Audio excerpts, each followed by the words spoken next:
Good evening. On behalf of the South Portland Cape Elizabeth Chamber of Commerce, I'd like to thank you all for your participation in tonight's virtual candidate forum.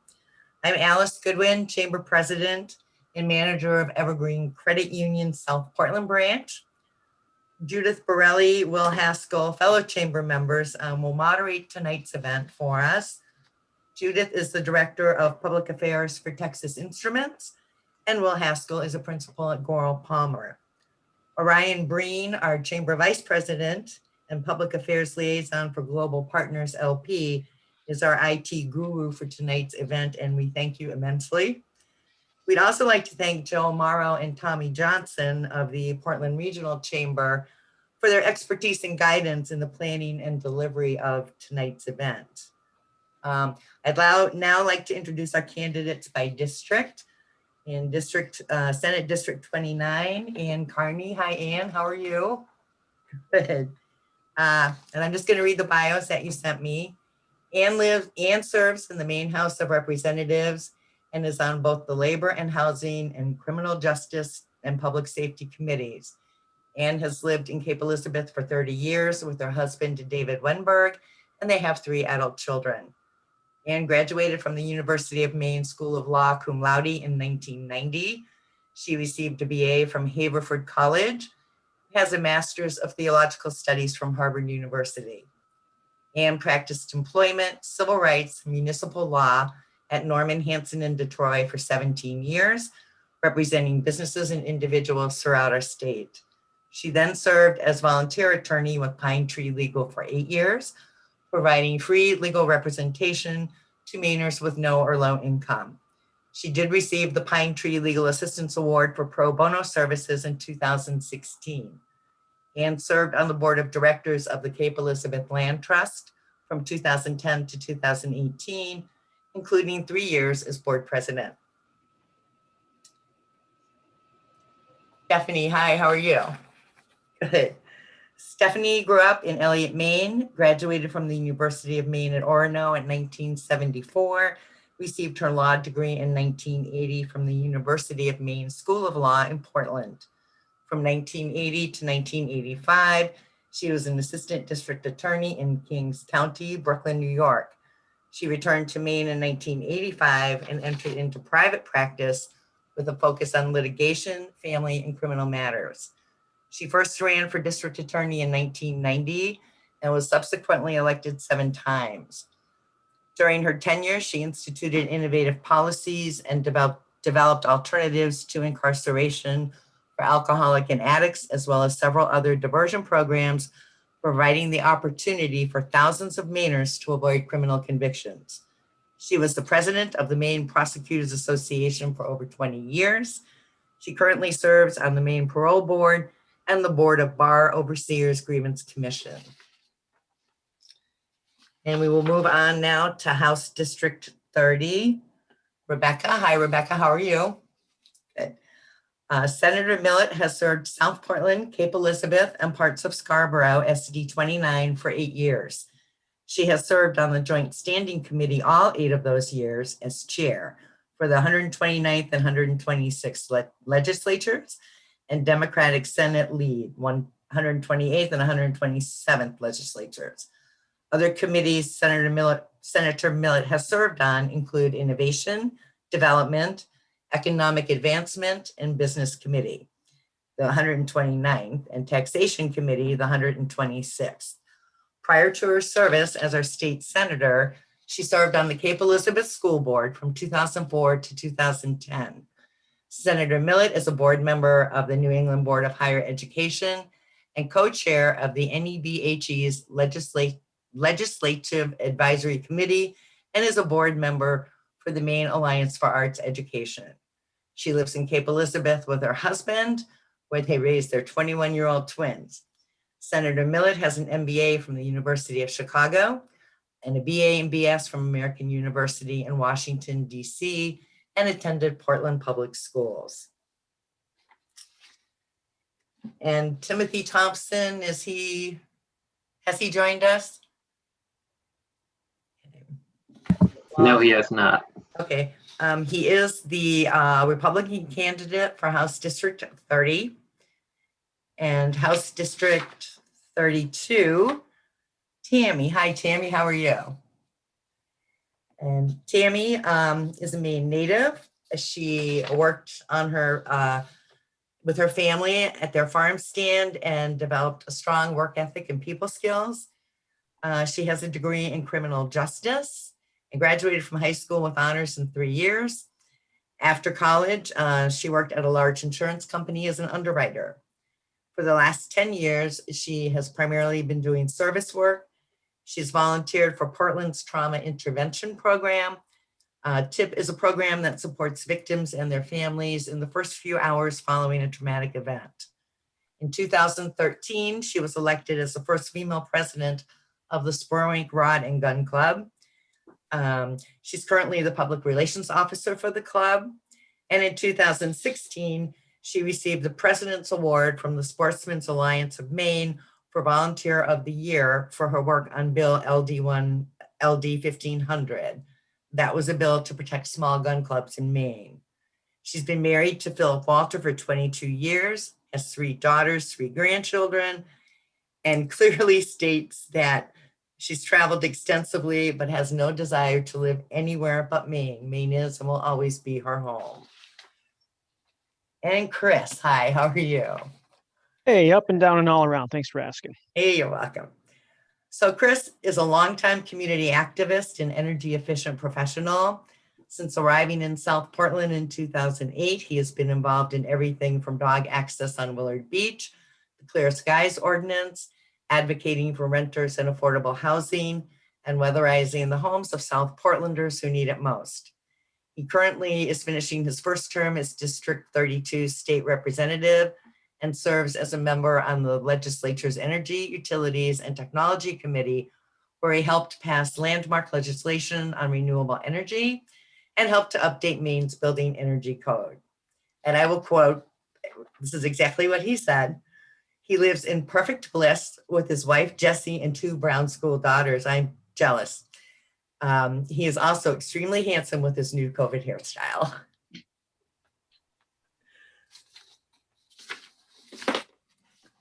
And I didn't say that. Yeah. And now I'll pass it on to Judith, one of our moderators. Hi, good evening, everyone. Can you hear me okay? Yes. All right. So we are going to start this evening with a 2-minute opening statement from each candidate. We'd love you to tell us about why you're running and what you bring to the table. These will be followed by a question and answer session. In each case, we will start with the Senate District 29, followed by House District 30, and finally House District 32 in order to avoid confusion for our audience across the districts. However, each candidate will have the opportunity to respond for their district on a rotating basis. If time permits, we will take questions from our audience. So without... We do have Tim joining us now. Excellent.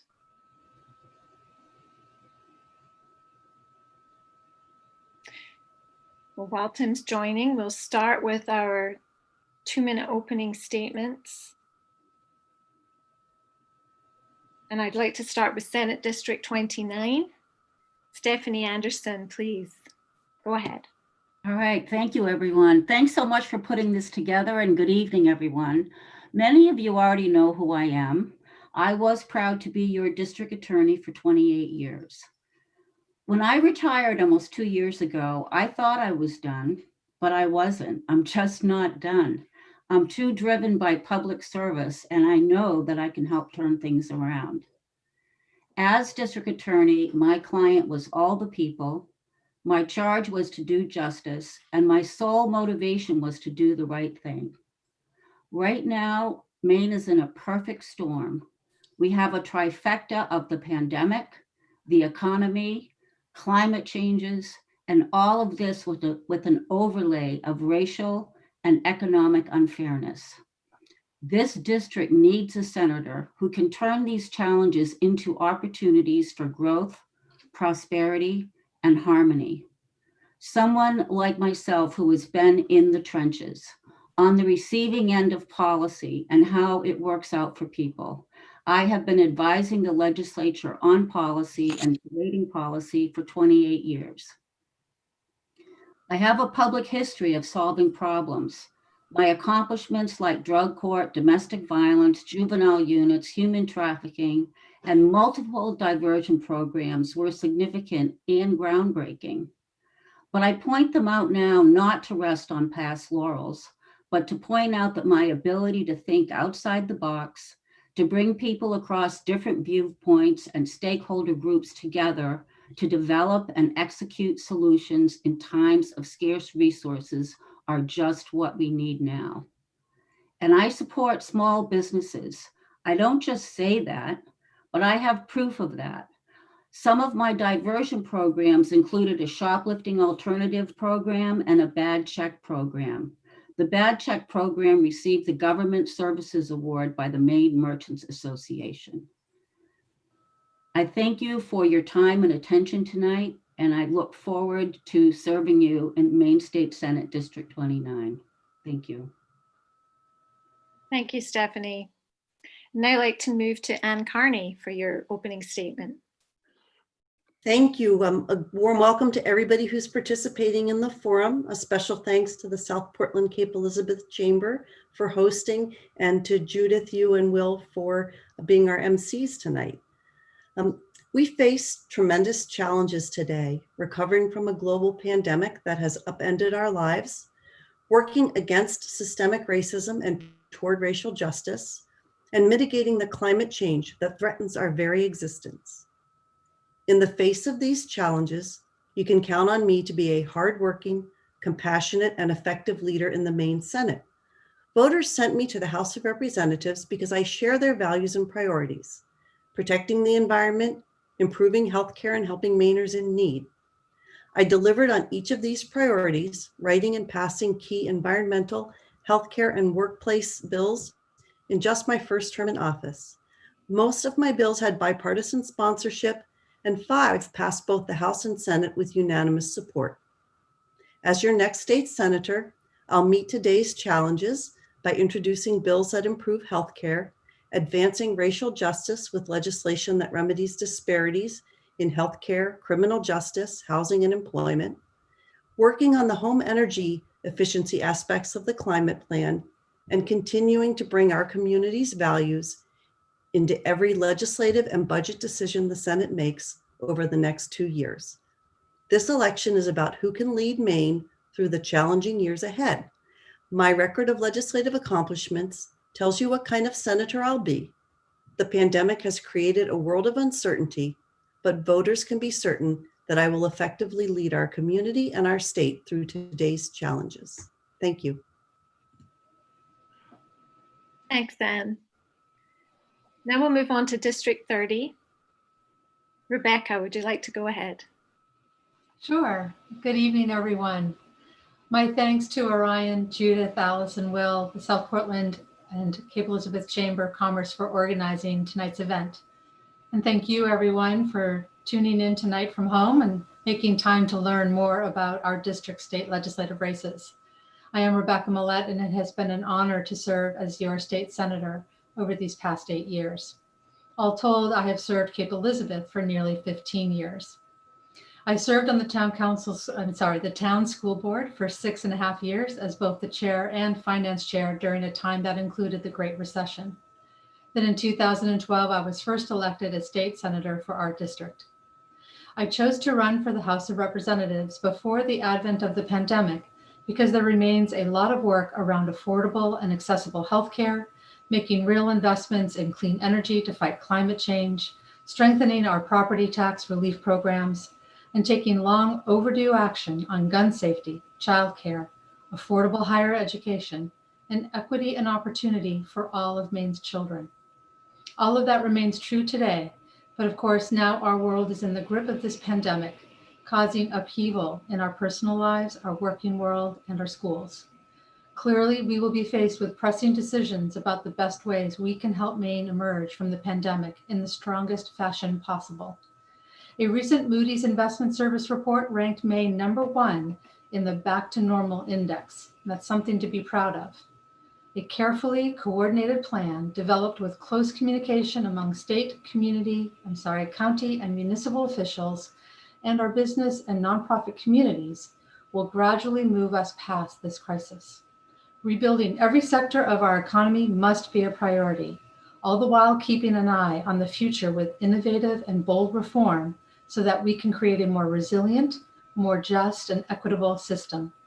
If elected to serve as your representative, I will continue to listen to your concerns and work on the issues that matter most to you, and use the knowledge, expertise, and leadership that I've gained to get concrete results for our community. I look forward to earning your support on November 3rd.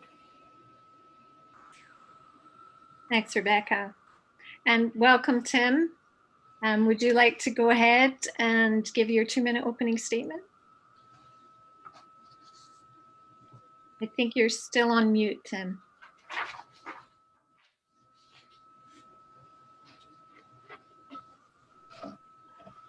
Sorry about that.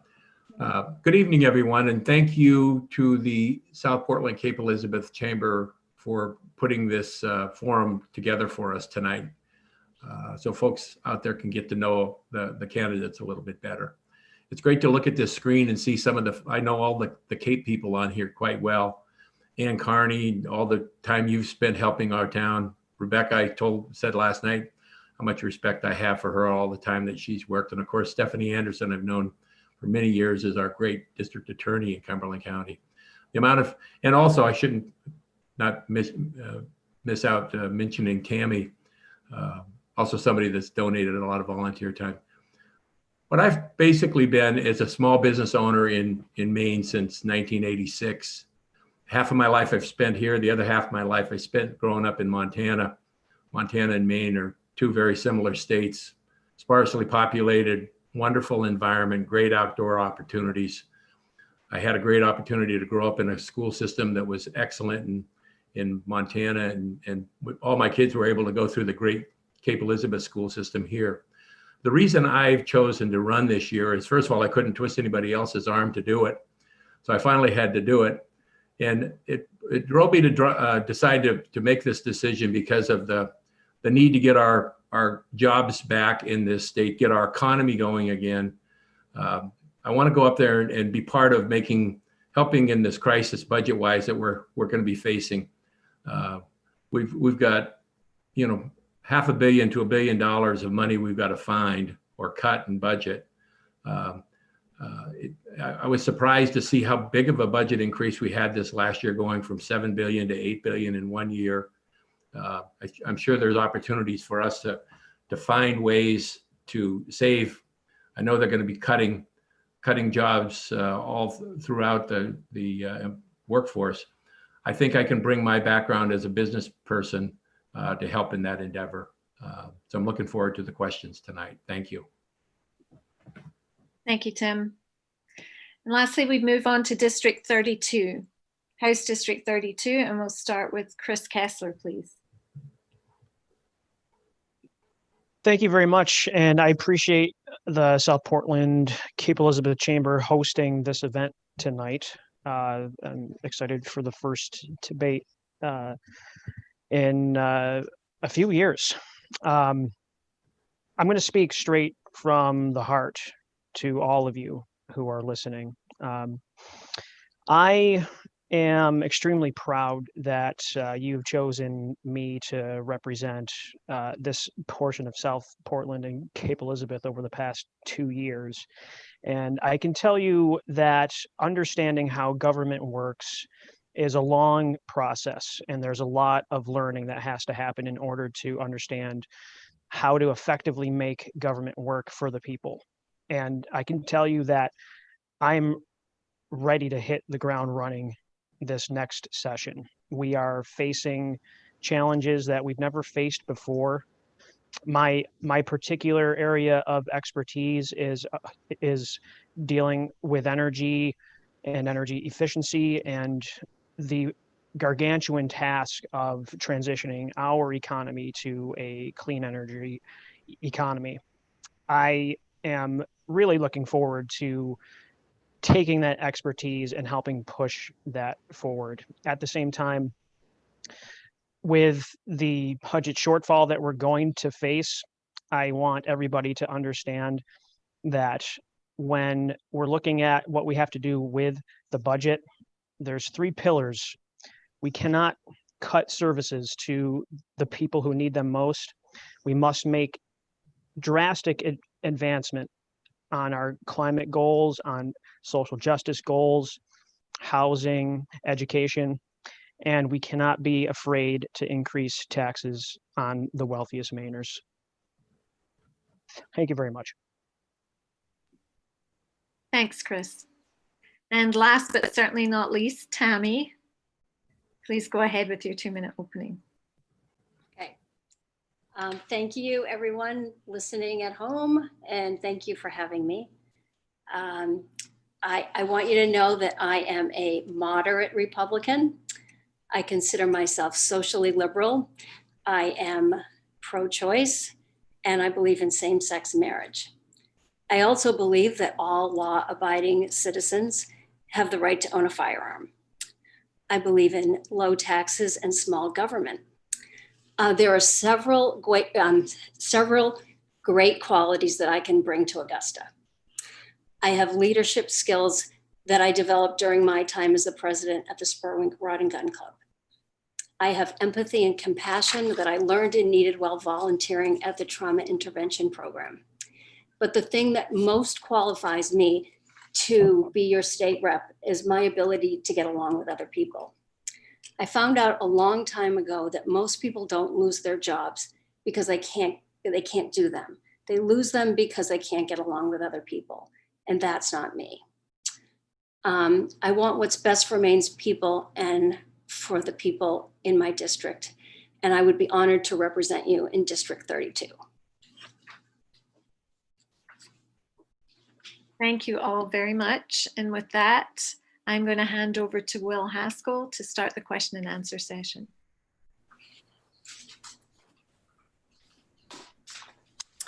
Great, thank you, everyone. So we have 3 questions tonight. We're going to ask the questions in the same order as the opening statements and rotate them question by question in the districts. So we will start with question 1. I'll read the question and then I'll invite the candidate to speak on the question.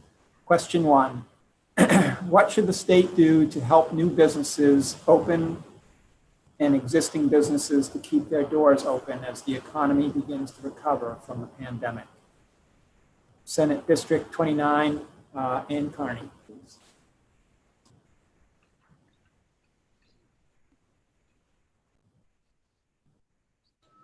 It appears that she has lost connectivity. I've been texting her trying to figure out what's going on and I haven't heard back. Okay.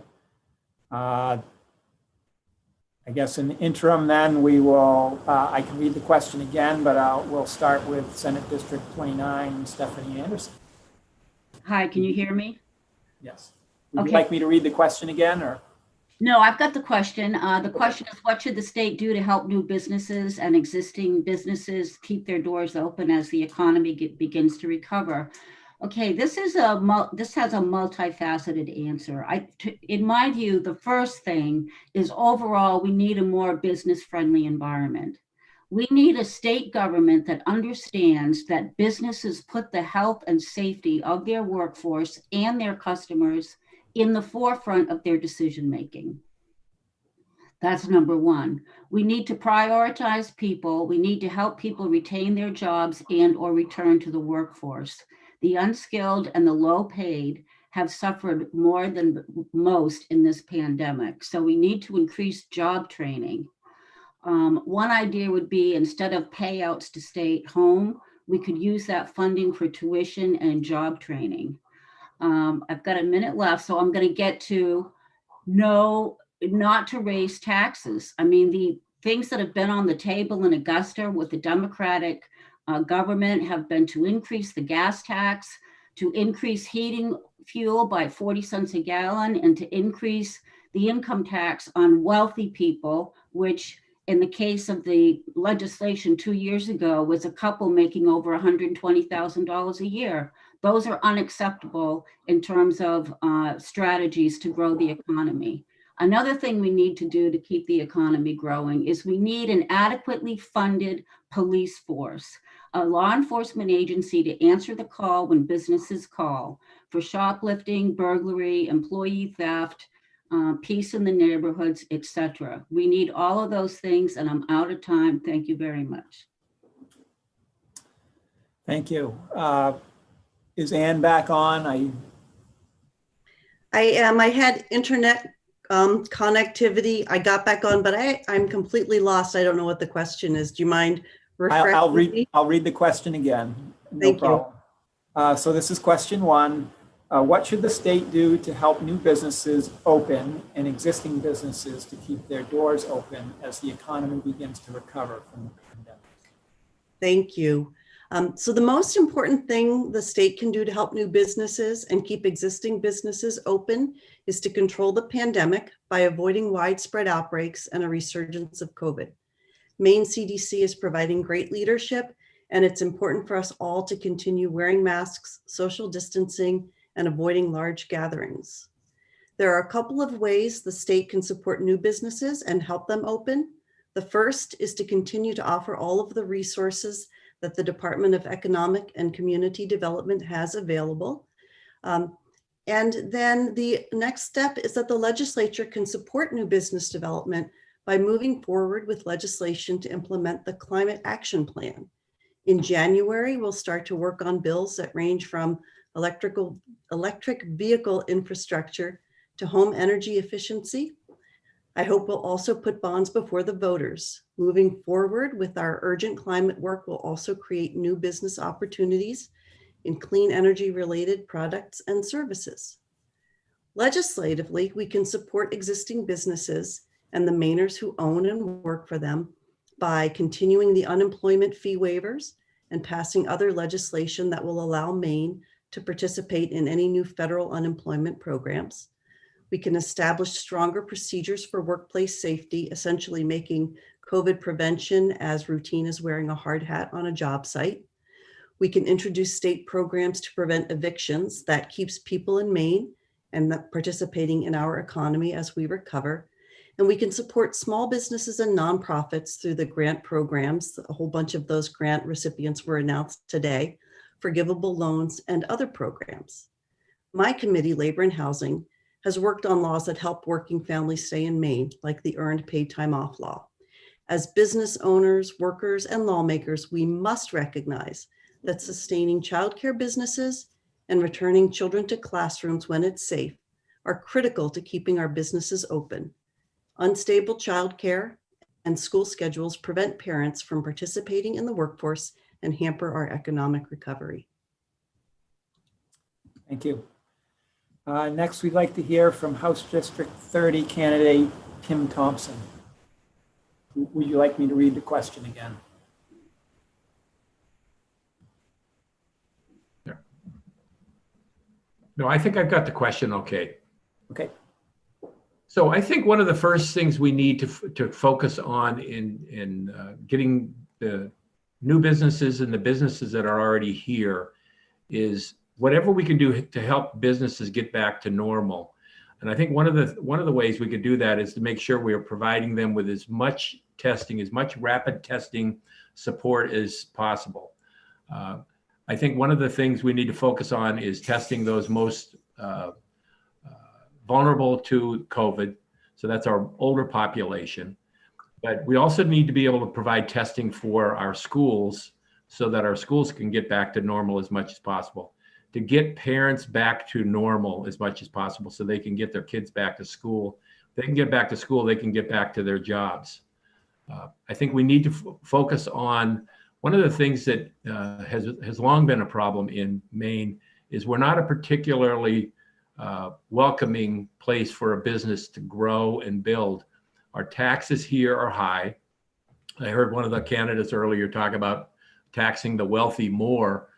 We're already one of the highest tax states in the country. We're probably the oldest by average state in the country. So we've got to figure out a way to attract younger people back. Many of the kids that have gone off to college would love to come back. I hear it all the time, but there aren't jobs up here that pay enough that they can afford to pay off their massive school debts. So however we can provide more people to come back. There's a lot of jobs. I stopped at Dunkin' Donuts today. $13.75 an hour to go to work at Dunkin' Donuts. $13.75 an hour to go to work at Cumberland Farms with benefits. So it's not a matter of needing to raise the minimum wage. I know the legislature has done that in the past. There's more jobs out there right now than we have people to fill them. So we've got to provide the support the businesses need to get back to normal. And I think testing is a big part of that. But taxes, not raising taxes in a state, I think we're number 4 in the country already. I think that'd be a bad idea and hurt us even more. Thank you. Thank you. Next, we'd like to hear from House District 30 candidate Rebecca Millett. Great, thank you. Yeah, so by this time we've heard a lot of really great ideas. So I'm just going to expound on some of the points that were raised earlier. I absolutely agree that one of the surest way that we can support our businesses is by respecting the public health directives that are coming out of Maine CDC. As I mentioned in my opening statement, we rank #1 in the nation for the closest of being back to normal, quote unquote. And that's been through the hard work of so many Mainers that have been listening to Dr. Shaw and respecting the guidelines. And because of that, we had a surprisingly better than forecasted summer in terms of economic activity. But clearly, many of us are very concerned about what the winter will bring. So we all, I just read today that there's concern that there's now actually more community spread than there had been in the past, where a lot of the new cases were from outbreaks, quote unquote, but now we're seeing more community spread, and that's very concerning. So I hope folks will really pay attention to the guidelines that are set up for our schools in terms of making sure that not sending kids to school when they are not feeling well, to always check in on symptoms, wearing masks and physically distancing, et cetera. And yes, universal testing. As I understand it, anyone can ask for a test now. You do not need to have a doctor's prescription or approval to go get a test. So I think we are approaching a time when folks can be extra cautious and make sure that we're protecting our loved ones and our colleagues if there's any sort of concern that there might have been exposure to the virus. One of the surest ways that we're going to help with that is when the long overdue rules on earned paid time off kick into place. So you don't have folks choosing between earning a paycheck and going to work sick. And finally, if somebody is, really concerned that they may have the virus and don't have to then choose between groceries and feeding their family or housing their family, or staying home and taking care and limiting the spread. So that should kick in January, and frankly, it couldn't come at a better time. DECD's grants have just gone through the most recent process, and I think those are going to be very critical to help support Maine small businesses. And my hope is that at some point, Congress is going to understand that, we are in desperate need of another round of a federal aid package that allows flexibility for the state and our municipalities to not to use that in place of some revenue, so we are not forced to make really big, huge program cuts, which will expose our most needy and most likely put us in a deeper recession.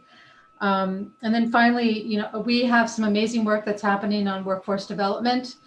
The community college system has got a great program where they're training public health nurses, and they've got some stackable credit programs where you can go in and take a course and earn a credit, and then you can earn another. And those eventually will allow you to earn an associate's degree. And then there are some really great connections between the community college system and the University of Maine system to allow them to progress from the community college system to the University of Maine system. This has been a critical priority for us in the legislature. And we just need to make sure that we're continuing to invest in our higher education institutions. I can't see a screen that says my time's up, so I think it might be. I got to find that screen somewhere. My apologies. Thank you. So we'll now move on to House District 32, Tammy Walter. Did you say my name? Yes. Okay, great. Okay, I think everybody's had really great ideas. I think we need to remember that business is our friend, not our foe. And we need to support the businesses. We do have the 4th highest tax state.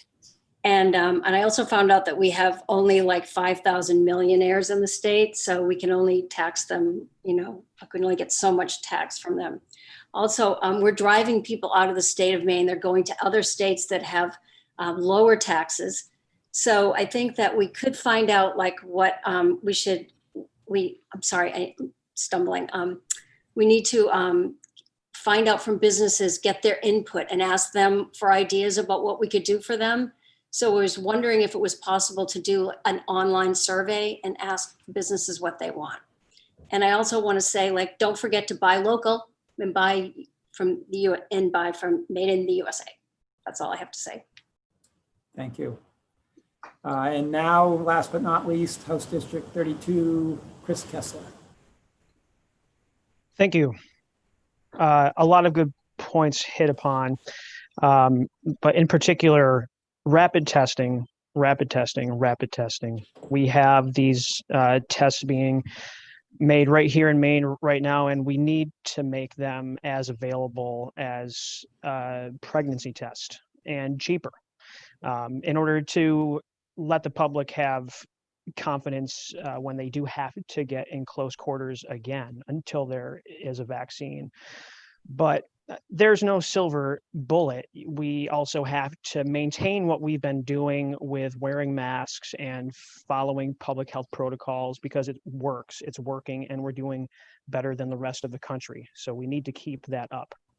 But we also need to support people who've lost their jobs with financial support. We need to get them hooked up with the training that they need. And we absolutely need to support the families that are having to homeschool their kids and also work 2 full-time jobs. We need that support for them.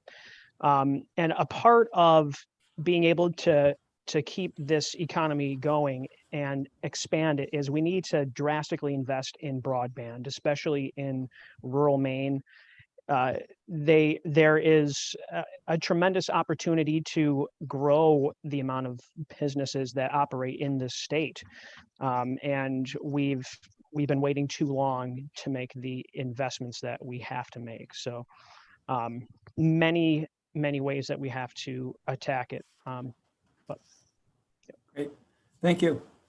So we'll move on to question 2. We're running a little bit behind schedule, but we'll be okay. So question 2 is, Maine needs to grow its tax base in order to support the existing services the state provides and an aging population. Where is the growth going to come from? And we will start with Senate District 29, and we'll start with Carney. Thank you. I hope that I don't lose internet access again. So every decision we make in the legislature impacts on people's lives. And when I face tough problems like the one this question raises, I look at the people behind the numbers. My goal is to grow Maine's economy and improve the quality of life for Mainers. Here are the strategies that I've worked on and will continue to support.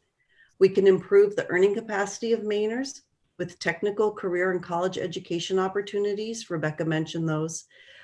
A note to those listening, through the end of October, you can actually take free college courses online to fulfill your work search requirements for unemployment benefits.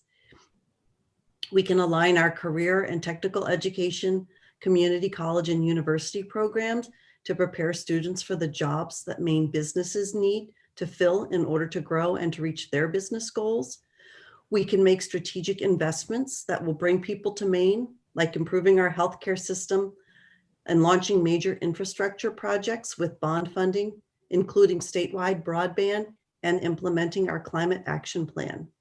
Maine has benefited from significant nonprofit and private sector investments, including the founding of the Root Institute, the recent $500 million investment by the Alfond Foundation, and ongoing initiatives like Focus Maine, which is a private sector-led organization creating quality jobs here in Maine, and Educate Maine, a career readiness program. Members of the audience probably don't realize, but the Maine State Chamber of Commerce is a really important partner in both of those initiatives. As a state, fundamentally, we need to support these efforts by funding pre-K, quality pre-K through 12th grade and higher education. If we pursue these and other economic growth strategies, our tax base will grow, our population will grow, and we will all benefit from a higher quality of life in Maine. Thank you. Next, we'd like to hear from Senate District 29, Stephanie Anderson. Oh, thank you. I agree with a lot of what Ann said, so I will cut my answer to this question. I'll try to cut it really short so we can make up some time. But one point I want to make is I think first we have to look at the people that are already here. I agree with the technical education. We need to help get people independent. We need to grow our tax base by getting people who are not contributing to the tax base to the point where they can contribute to the tax base. I agree that when voters supported the $15 million bond issue at the last election for bandwidth, that was an excellent move. I think we need to support agricultural homesteading, and this would also advance our goals of addressing climate change. Maine is one day drive away from 50 million people, and we have a lot of land, and we should be the breadbasket of the Northeast. I think we need to expand on tax credits for new and existing businesses. We really need to accelerate the schools reopening. It is daycare for a lot of people, and that will help them get back to an employed status. And finally, again, the issue of raising taxes. We should not, again, the gas tax, the heating fuel tax, the so-called tax on the, I should say, so-called wealthy. I agree with Tammy, there's not that many of them here. In the pandemic, that gives us a really good opportunity to bring people here, people that can work remote. But people that make high incomes are very transferable. Let's attract them. And for those of you who say, well, people don't really settle based on what their income taxes are, why don't we tell that to all the people that left Maine for 5 months and 29 days out of the year? Let's bring those people back. Thank you. Thank you. Next, we'd like to hear from House District 30, Rebecca Millett.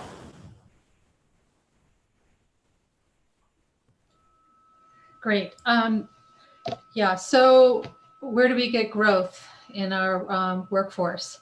I think it's about keeping and bringing young families in Maine. And how do we do that? We have to focus on affordable housing, affordable housing, affordable housing. We have thousands of Mainers that have been on a long wait list looking for affordable housing. We have a number of young people in our legislature who have spoken passionately to us, and I think finally are starting to move the dial on getting us to focus on this critical issue. We did pass a bill last session that will help move us forward a little bit, but unfortunately it's only about 200 new houses a year, and that's just not going to get us to where we need to be in time to make a real difference for our workforce. Our young folks need competitive wages. We lose a lot of our young people out of the University of Maine system. Especially I hear about the engineering program. We want to keep engineers in Maine, but they can leave the state and double their earnings easily by being employed by companies out of state. So, I think our businesses need to kind of take a hard look at how they're poised to recruit quality candidates for their positions. I agree very strongly with Representative Carney. Childcare is a huge issue. We've known it to be a huge issue. And we just have, unfortunately, not been able to put the kind of investment that we've needed to into that critical part of our human resource infrastructure.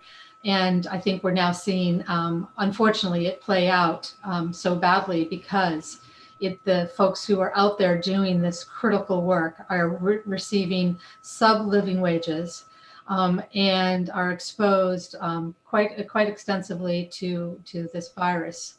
I wish we could do more right now, but again, as I mentioned, because there is not an additional federal package, we're pretty limited in the kind of support that we can give them. And I just want to make a plug for the Maine Opportunity Maine tax credit. That's a really great tool to bringing young people back to Maine to work. Look it up, you'll find more online. Great, thank you.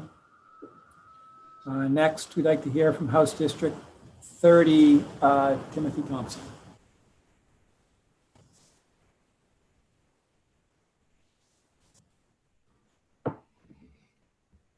Did you say me?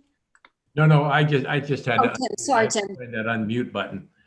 So we had a very similar question last night, Rebecca and I, in our forum that we had with the Cape school system, and I thought there were some great ideas there as well. Expanding the tax base is going to be critical. It's how the state ends up sending money to the local towns for their schools and sending through the municipal support to the towns to help run. I understand that percentage was raised to 3.5 from 3%, that total pool of tax money we create up in Augusta. But that 3.5% is going to be based on a much smaller pool of money, as so many businesses, restaurants, hotels, all those taxes are not heading up there because we're so shut down. So I think getting as much of the economy, Rebecca made a great point that we're ranked well when it comes to the national comparisons, but we've got to further get our economy opened.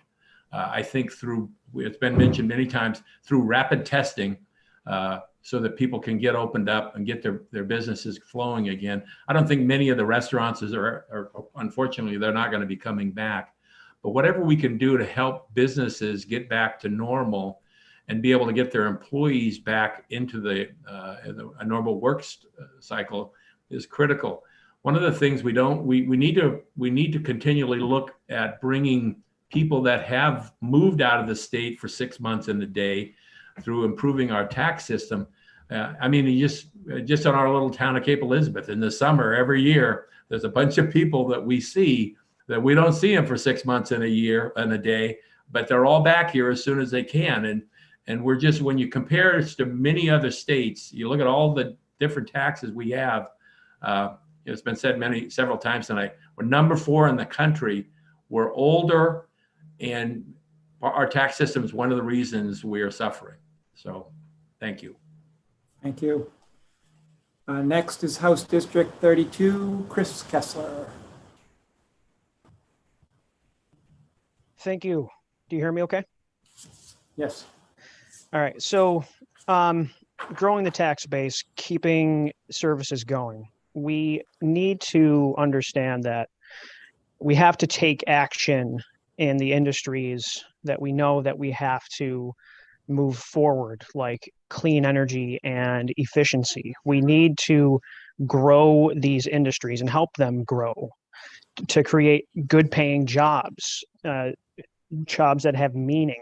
We need to be investing in healthcare to help take care of an older population.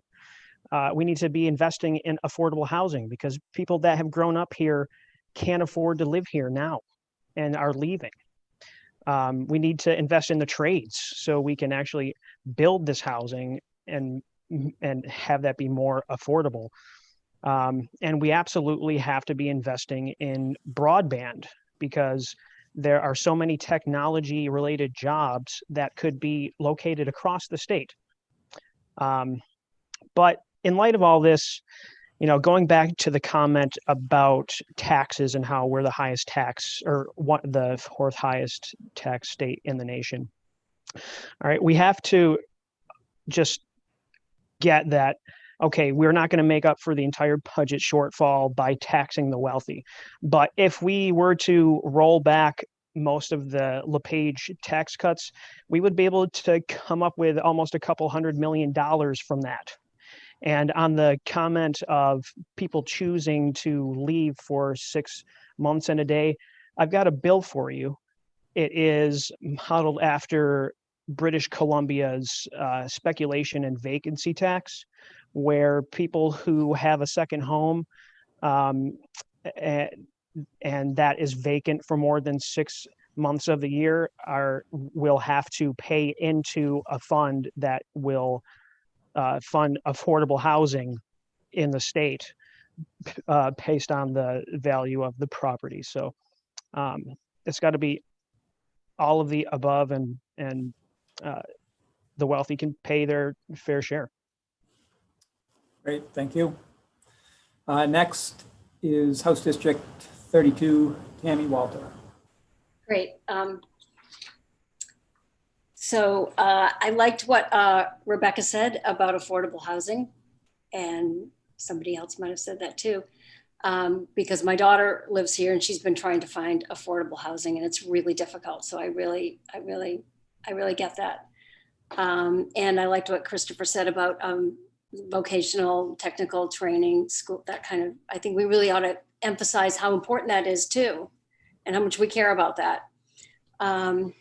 People are moving to other states, and I think we should find out why and what they're doing, and how do we encourage growth. In general, other states have lower taxes, lower energy costs, and fewer regulations.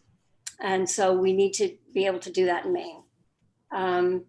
I don't agree with rolling back tax cuts, because I think that the rich people are going to move away. So I don't believe in that. Sorry, Chris. So anyway, that's it for me. Great, thank you. So we will move on to question number 3. Question number 3 is, Maine's infrastructure has fallen behind. What can the state do to keep energy and transportation costs affordable? And we will start with Senate District 29, Stephanie Anderson. Thank you very much. My dog just started barking, so I apologize for that. Okay, the first thing I want to say about Maine's infrastructure is that we have been attempting to competently manage the decline in our roads, bridges, and ports for years. Maine's roads, bridges, and ports benefit everybody, not just people who drive a vehicle, and it's not fair to have one segment of our population finance this essential government function. There are 3 sources of highway funding: gas tax, bonding, and the general fund. The responses to climate change, including more fuel-efficient vehicles, have reduced our gas tax revenues. They've taken a significant dip, and COVID has made it worse. We cannot increase the gas tax. It disproportionately harms low-income and rural Mainers. And besides, it's not fair to have one segment of our population finance this essential government function. As of July of 2021, transportation funding will be $1 billion. That's billion with a B in the hole. And Governor Mills just approved a $17 million cut from the highway fund as part of the recent cutback. A blue ribbon commission charged with finding a long-term bipartisan solution left without being able to do their job. The Democrats wanted to borrow all the money, i.e. bond it, and the Republicans wanted to shift it to a general fund, pay as you go. Neither side would move, and the whole thing was abandoned. Borrowing money is not the long-term answer. Even at a mere 2%, or even if it was 0%, what you're doing is just you're kicking the can down the road. We need to start funding more of our infrastructure from the general fund, and borrowing is a bad habit. In 2019 alone, Maine bonded over $161 million.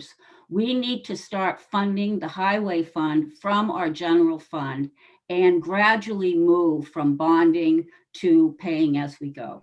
Thank you. Great, thank you.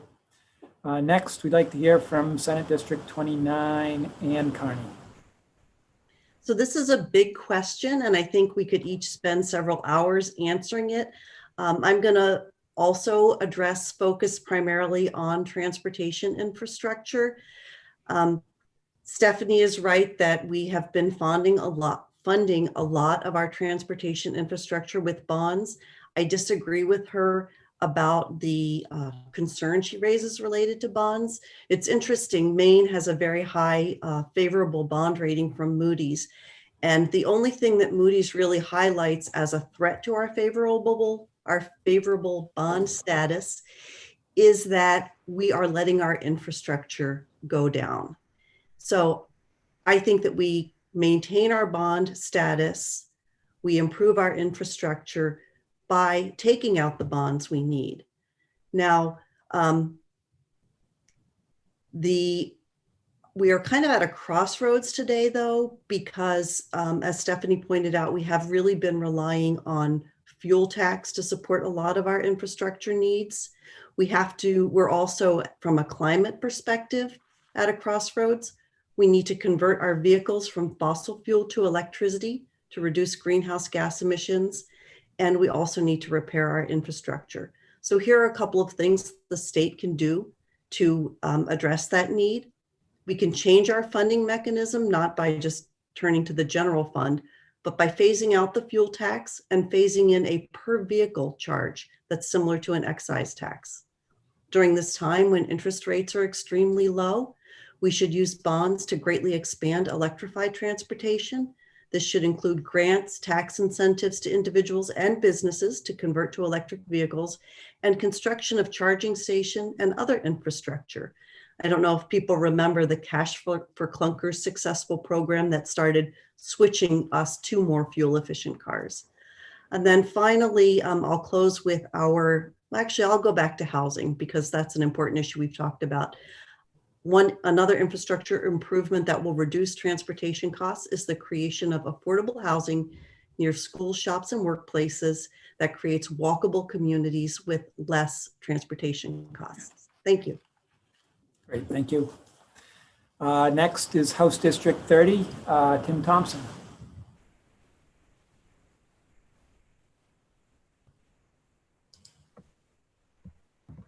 Yes, so the infrastructure problem that we've got, I think it's got to somehow get some prioritization.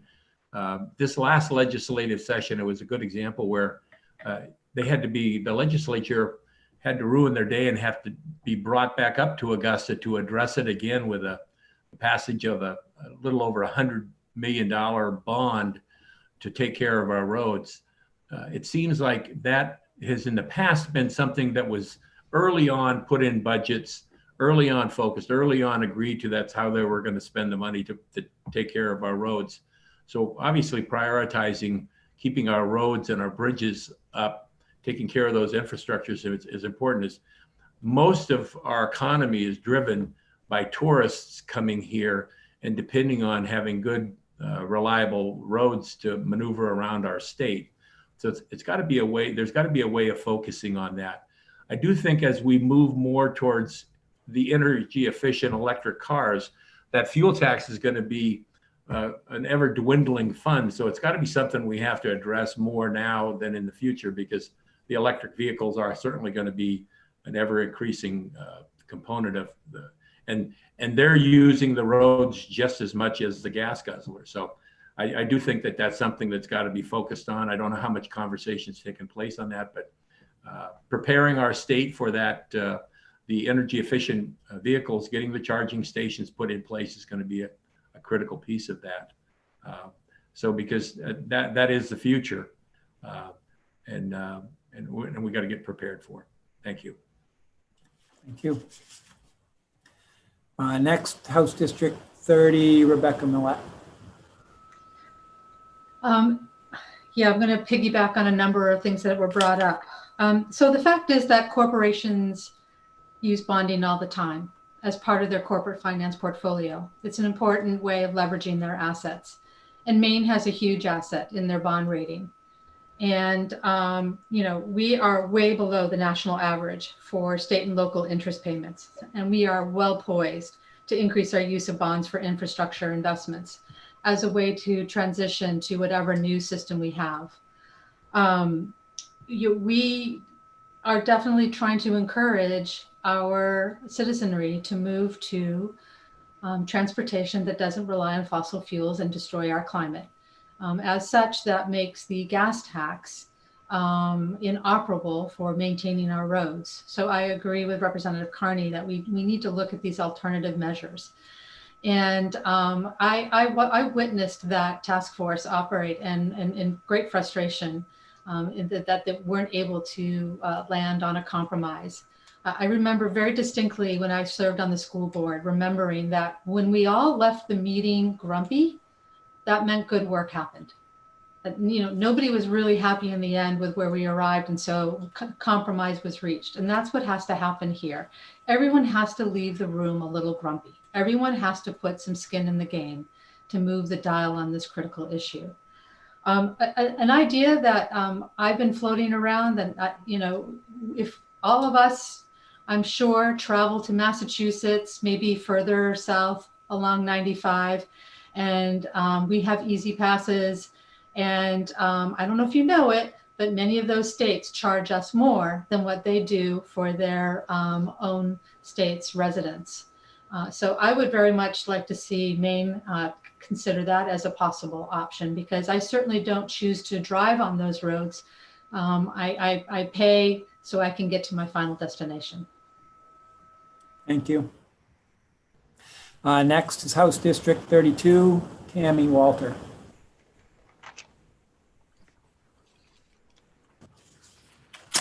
Well, I think that we can all agree that we need to invest in infrastructure. This is a really good time to borrow money. I think it's probably just about as low as it can get. And as far as I can tell, that this isn't a divider question, like the Republicans and the Democrats and the independents, we all agree on that. And we all want our bridges, our highways, our roads to be maintained and energy to be as cheap as possible. So I think we need to find a way to make that happen.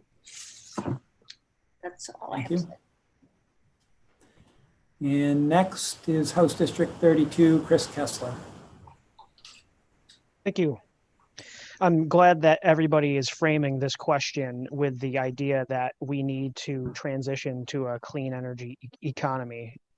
And doing that is going to require the electrification of everything. And in order to keep costs down during that process, we need to make major investments in the grid. We need to make it smarter, more responsive, more robust, and we need to flood it with cheap renewable energy. The more that we flood the market with cheap energy, the lower costs are going to be for everybody. And we're seeing that happen with the cost of solar right now is extremely competitive against other forms of energy production. So it's working, and we should still move in that direction. We also have to look at the ownership of the grid. We have an investor-owned utility that we pay an additional 10% on top of everything just to pay shareholders in other countries. We need to seriously be looking at the consumer ownership of our grid to lower that transmission and distribution cost that we have. In addition to flooding it with renewables, that's going to lower the supply. And we also have to be really looking at opportunities that are at our doorstep. And I'm specifically thinking of what's happening in Canada right now. They are floating the idea of something called the Atlantic Loop, where they're looking to connect 5 Canadian provinces to hydroelectric generation that's happening up north, which is going to flood their grid with cheap renewable energy. But they need to go through Maine in order to make that happen. That's a huge opportunity for the state of Maine to diversify the places where we can get electricity, but also participate in a new market that's going to create more competition and really increase our security here. So. Great, thank you. Thank you everyone for your answers to the questions. We are at about 7:08, 7:07, 7:08 by my watch, about 8 minutes beyond where we thought we might be. So I guess I can turn it back to Judith, or I guess we want to see if there's any comments from the public. Well, thank I'll you. ask. We did have some public comments. I think it was addressed, comments related to taxes as well as related to sick leave as well. We could ask, we could give everybody 30 more seconds onto their final comments if they want to address sick leave or tax structure further, or 2 minutes for some of these responses earlier isn't a lot. So if you want to wrap up your what you couldn't say in your 2 minutes earlier to one of the previous questions, we could give everybody 3 minutes for their final closing statement. I mean, yeah. All right. Or 2.5 minutes, let's say. Keep us on track here. So Yeah. let's try, we'll try and time our closing statements at 2.5 minutes. And then if you want to add any additional comments on any of the questions that have been asked, or paid sick leave or tax, feel free to do so at that point in time. So with our closing statements, I'd like to start with Senate District 29, and we'll start with Stephanie Anderson. Okay, thank you very much again, everyone, for being here, for listening, for all the participants and all the people that made this happen. I'm Stephanie Anderson. I'm asking for your vote for State Senate 29. In 1990, the voters in Cumberland County chose me in a hotly contested election to be their Chief Minister of Justice. For 7 election cycles, the voters of this district reposed their trust in me over and over again. Why? Because I did the right thing. I did the right thing as Minister of Justice, and voters know that doing the right thing is not a partisan issue. Now I'm asking them to do it again, to repose their trust in me. I have looked at society through the lens of the criminal justice system for 28 years. I've been an advisor for 28 years to the legislature on all kinds of criminal justice and social issues. I've seen the failures of the institutional safety nets, the failures of policy, and the failures of our laws end up in the court system, because everything ends up in the court system. For 28 years, you've known me, and you know what you get if you vote for me. I am straightforward, and I'm known for my integrity, honesty, fairness, and work ethic. I don't talk in doublespeak or bumper stickers. I don't make hollow promises or sacrifice telling the truth for what people want to hear. I am not easily bamboozled or bullied. I am going to look at legislation through this lens. 1, what is the view of my constituency? 2, is this legislation likely to accomplish the intended outcomes? 3, is this legislation equitable? Are there any disproportionate burdens or impacts? 4, what are the unintended but foreseeable consequences? 5, is the likely outcome proportional with respect to the cost or effort? And finally, who supports or opposes this proposal and what are their motivations? If you agree that foot soldiers make the best generals and that we need justice now, please give me your vote now and up until and including November 3rd. Thank you. Thank you, Stephanie. And now we'll hand over to Representative Ann Carney for her final statement. Thank you very much, Judith. And also thank you, Will, for moderating. The Chamber's put together a wonderful and informative event tonight. The November 3rd election is about who will lead Maine through the enormous challenges we face. I want to take a moment to speak to the voters in Senate District 29 about my broad background and my commitment to the things our community cares about most. I've served our schools in many roles. I've served on the library board and other town committees. I've been an environmental leader through my volunteer work with the Cape Elizabeth Land Trust. I've helped Mainers in our community and throughout our state, both as an attorney in private practice and as a pro bono lawyer for folks who wouldn't be able to afford access to the court system. In every role, I've learned about your joys and worries, your values and your priorities. We don't know what decisions our next state senator will be called upon to make. As your senator, though, you can be assured that I will tap into this broad array of experiences and that I will make those decisions based upon your values and your priorities.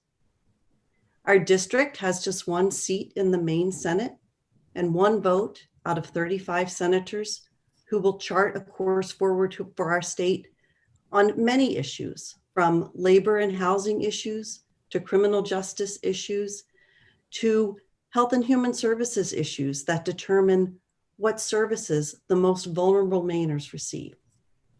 I have proven my effectiveness passing laws that address all of these priorities, keeping in mind the priorities of our community and earning the respect of my colleagues.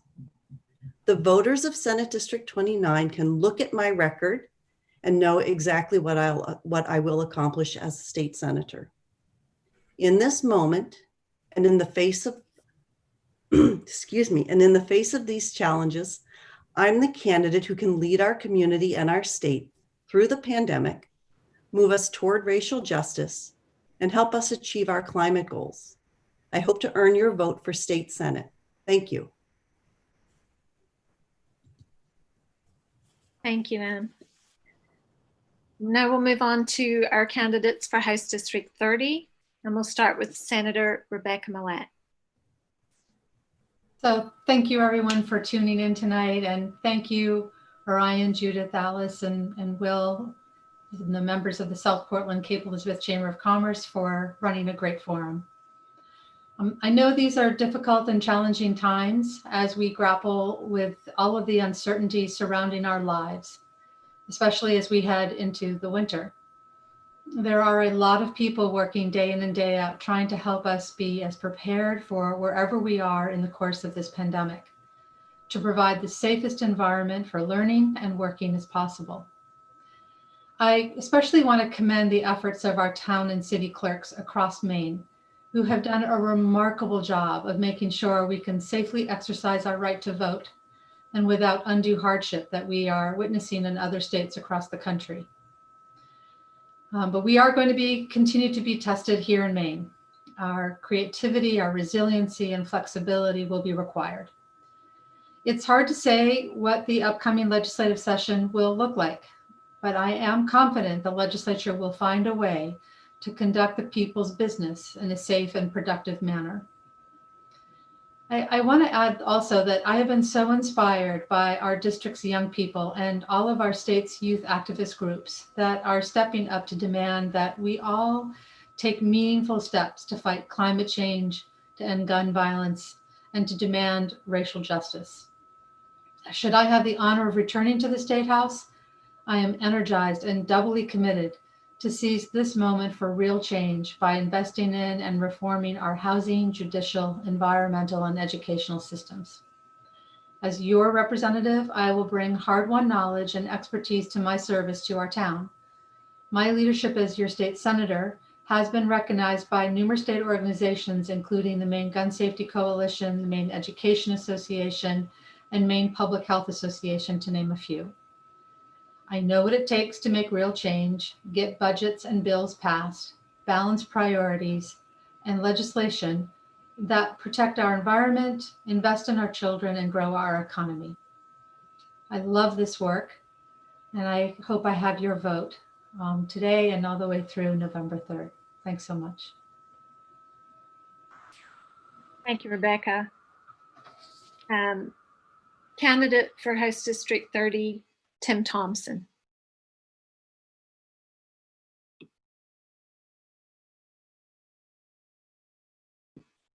Tim, I think you're on mute still.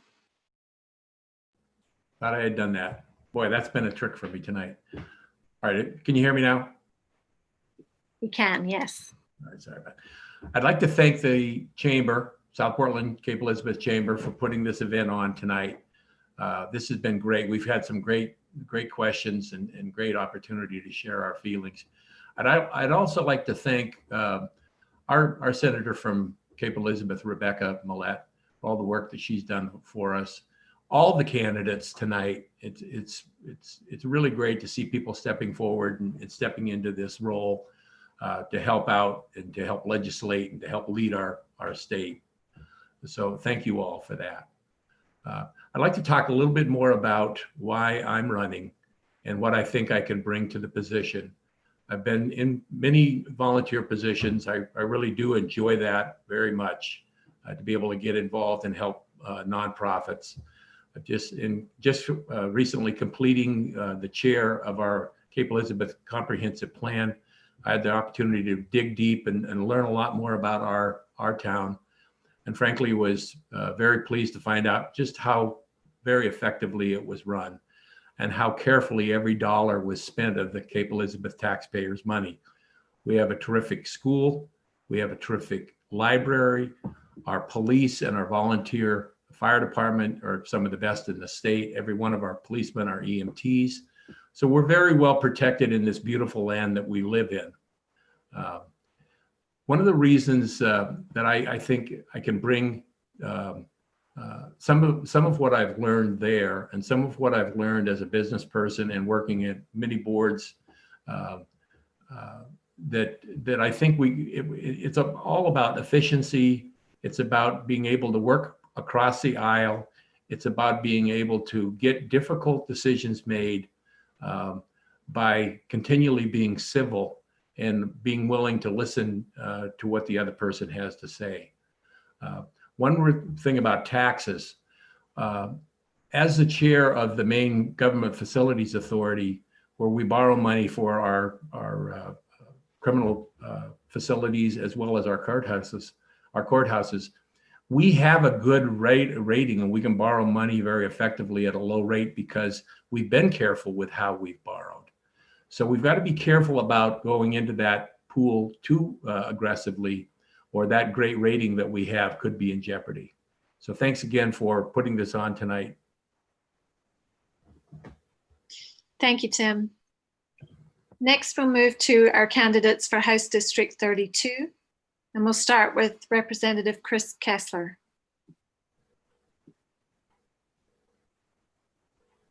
Thank you.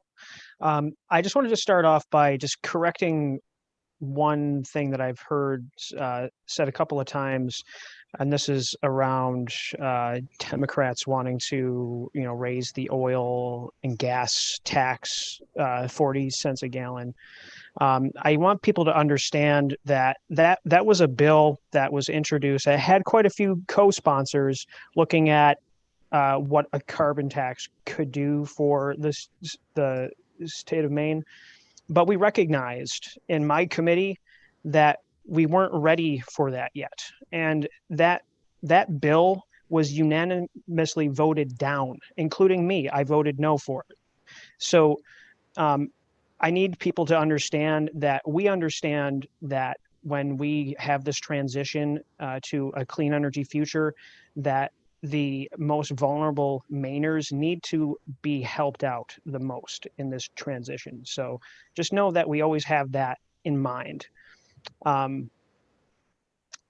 am extremely honored that I've had the chance to represent my community in the State House. And I feel as though I am, as I said before, ready to hit the ground running in the 130th. And I intend to use my expertise in the fields that I know the most about, which is transitioning to a clean energy economy.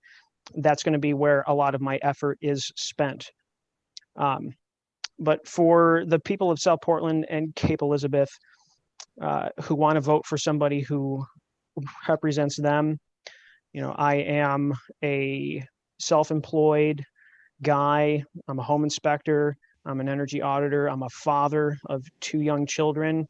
I understand what it's like to be almost homeless and not be able to afford living in the Portland area.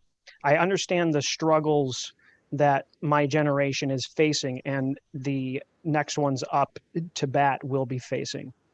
And if people share the same values of looking for a more just, equitable, safer, and cleaner future, please vote for me on November 3rd. Thank you very much, everyone.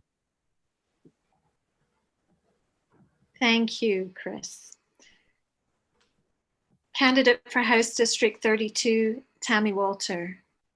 Please give us your closing statement. Thank you all so much for having us.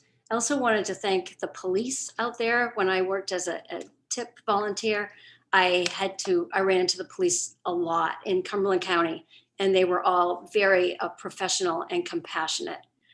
So I wanted to thank all the police, first of all. And right now we have, in Augusta, we have the Democrats run the House, the Senate, and the governor. So I think you might want to think about having a more balanced government. So if you like Stephanie Anderson, I know her very well, and Tim Thompson and me, you might want to vote for a Republican. So there's my little pitch for our party. So I'm going to end by saying, in closing, let me say that I will always respect everyone, especially people that I disagree with. It's difficult to change things without understanding another person's point of view. Whether I agree with you or not, I always want to listen to you and hear your opinion. I will always remember that my seat in Augusta does not belong to me. It belongs to you, the people in my district. I've hesitated about speaking the next ending part. I've gone back and forth, but I've decided I'm going to say it anyway. I wanted to point out a big difference, or a difference, between myself and Chris Kessler, my opponent. I had coffee with Christopher, and we had a lovely conversation, and we've chatted over the years. He's a lovely person. And when I met him, I thought, oh, I didn't like him so well. My opponent has a statement on his state rep Facebook page where he says that he wants everyone to inform on businesses that are not enforcing COVID protocols. Well, I find that upsetting. Businesses are suffering during this difficult time. And I think that's a slippery slope.